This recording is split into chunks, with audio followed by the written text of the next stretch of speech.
Os itens monofásicos, eles também podem estar sendo calculados de forma indevida. Por quê? As tributações monofásicas no PIS e COFINS, por exemplo, eles têm uma particularidade de não fazer o recolhimento também do PIS e COFINS, porque alguém já fez o pagamento por ele. Então, produtos monofásicos são aqueles sujeitos à tributação concentrada em uma única etapa, assim como acontece com a substituição tributária. Geralmente, na produção ou importação, não incidindo mais o tributo ao longo da cadeia de comercialização. No contexto do Simples Nacional, a tributação monofásica visa simplificar a arrecadação e evitar a cumulatividade de impostos. Então, da mesma forma que a gente tratou no ICMS, quando a gente fala sobre a substituição tributária, a gente fala sobre os produtos que estão dentro do PIS e COFINS nos monofásicos. Então, a indústria, ela paga o PIS e COFINS de forma diferenciada, tá? Então, a gente tem uma tabela. Vou demonstrar para vocês onde vocês podem buscar essa tabela e identificar quais são os produtos, tá? Então, a gente tem essa tabela específica. Vou demonstrar para vocês de forma prática. Quando ele for fazer a venda para o distribuidor, ele vai fazer a venda para o varejista com 0 de PIS e COFINS. Por quê? Quem é o responsável pelo pagamento diferenciado foi a indústria. O varejista, da mesma forma, até chegar ao consumidor final. Lá no nosso PGDAS, o que a gente vai encontrar lá no PGDAS? Da mesma forma de substituição tributária, a gente vai incluir PIS e COFINS monofásico. Se a gente não colocar essa opção, o seu contribuinte vai estar pagando PIS e COFINS de forma incorreta, porque tem um produto monofásico, tá? Quais são os segmentos com produtos monofásicos, para vocês entenderem? Autopeças, bares e restaurantes, distribuidores de bebidas, mercearias, lojas de conveniência, farmácias, perfumarias, pet shop e postos de combustíveis. Esses são os segmentos que estão atrelados aos produtos dos itens que estão aqui nessa tabela. Essa tabela, eu vou deixar para vocês o link para vocês acessarem de fato essa tabela. Essa tabela está disponível para a gente no portal do SPED. O portal do SPED, lá no SPED Contribuições, o Fisco liberou para a gente a tabela 4.3.10, que são sobre os produtos sujeitos às alíquotas diferenciadas incidentes ao monofásico. Grazi, essa tabela também é válida para as empresas do Simples Nacional? Sim. Por quê? O PIS e COFINS ele é de âmbito federal. Ele está atrelado ao regime tributário de forma unificada no DAS, mas todas as suas regras seguem a mesma informação. Então, esses itens da tabela 4.3.10, que estão com NCM e todos os produtos vinculados aos segmentos que a gente acabou de ponderar, estão dentro dessa tabela. Então, qual é o seu dever? Verificar dentro dos cadastros do seu cliente se ele opera com esses produtos. Se ele operar com esses produtos, você precisa fazer o cálculo diferenciado no PGDAS sobre essa receita. Se o seu cliente hoje tem vários produtos e alguns produtos são incidentes ao monofásicos, você precisa segregar, assim como acontece com a substituição tributária, ok? Então, é importantíssimo vocês entenderem o conceito do monofásico, o conceito da substituição tributária e aonde buscar.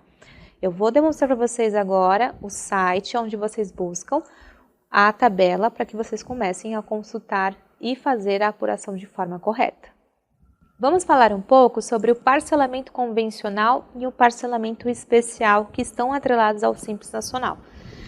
O parcelamento convencional, ele tem como âmbito do Simples Nacional ocorrer de diferentes maneiras, tá? Incluindo o parcelamento de forma convencional ou especial. Convencional se refere-se ao programa de parcelamento padrão oferecido pelas empresas do Simples Nacional, que tem lá no PGDAS. A sua adesão, o contribuinte pode aderir ao parcelamento convencional, que normalmente é disponibilizado pela Receita Federal em determinados períodos. Então, a Receita Federal ela disponibiliza isso perante ao PGDAS de fato, ao portal do Simples Nacional. E os débitos abrangidos de forma convencional abrangem débitos tributários, contribuições em atraso, permitindo que a empresa regularize a sua situação fiscal. Esses são os parcelamentos convencionais. Número de parcelas, o número máximo de parcelas e as condições específicas podem variar de acordo com as normativas vigentes para a adesão. Regras de condições, o parcelamento convencional está sujeito às regras e condições específicas também estabelecidas pela Receita Federal, então a gente precisa de uma norma para isso, tá? Então, são parcelamentos que são disponíveis de forma gradual pela Receita Federal e dentro do portal do Simples. Já o parcelamento especial, ele abrange alguns outros tributos. Então, a gente precisa também desse parcelamento ser instituído em programas específicos. A gente teve o Refis do Simples Nacional também, a gente teve um PERSE também instituído, só que isso a gente precisa também ser atribuído a uma norma, tá? Então, o Refis do Simples Nacional, em alguns casos, o governo pode instituir programas especiais de parcelamento. Como eu comentei com vocês, o PERSE, por exemplo, quando a gente teve a Covid-19, e essa Refis que o fisco ofereceu como um programa especial. As condições específicas, os programas especiais podem acrescentar condições mais diferenciadas do que o convencional, porque ele pode diminuir os encargos, né, de penalidades, como multas e juros. E eles podem também ampliar o número de parcelas e dar outros benefícios para esse contribuinte. Então, é importante a gente também ficar atento a essas movimentações, esses parcelamentos. Legislação aplicável, a legislação ela institui programas especiais para parcelamento, por um tempo específico, então é por isso que é importante a gente sempre se manter atualizado perante a isso, principalmente para as empresas que têm débitos aí, para que vocês consigam levar essas informações para eles, tá? Débitos passíveis de parcelamento podem variar de acordo com a legislação e o programa vigente, só que nesses casos entram aí impostos e contribuições devidos ao âmbito do Simples Nacional, como ICMS, ISS, PIS/COFINS, entre outros, multas e juros decorrentes a não pagamento de atraso de pagamento de tributos ou até mesmo de obrigações acessórias, dívida ativa também pode entrar dentro desses programas, então entram mais débitos do que o convencional. Tá? Então, o parcelamento convencional eles não tem tantos critérios de benefícios como um parcelamento especial. Débitos vencidos, né, que estejam vencidos e não quitados dentro de um prazo estabelecido, dívidas em atraso também, né, dívidas que não foram pagas e regulamentadas também entram nesses critérios.